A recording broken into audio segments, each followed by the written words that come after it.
I'm Dr. Annette Jones, the California State Veterinarian, and I'm here to provide another update of virulent Newcastle disease in Southern California poultry. It's been almost 3 weeks since our last case, which is good news. That means that we can move into our second round of testing in our highly infected or hotspot area in San Bernardino County. This is very important because it moves us one step closer to freedom from disease testing. It's also a really important time for owners to continue to cooperate with our testing teams so that we can move through this phase very quickly. Sometimes people ask us, why are you testing our birds so often? And the reason is, you know that we have to do the second round of testing to prove that the disease is no longer in that area, but sometimes the area expands over the course of the time, and sometimes it'll become a new hotspot next door to an area that we'd previously identified as being infected.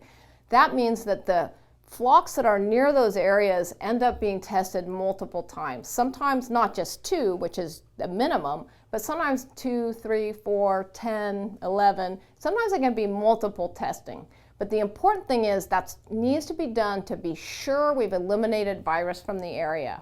So while we're starting to approach freedom from disease testing, it's important that you remember to call us if your birds are sick, because most of the time it's not Newcastle disease that's causing the illness, but if it is Newcastle disease, it's very important we don't let this virus spread to your neighbors.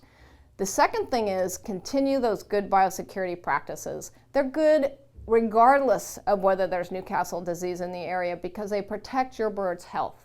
And the last thing is, don't let new birds come into your property and don't move your birds without a permit because there are carriers that are inapparent and they can make your birds sick and your birds could make other people's birds sick.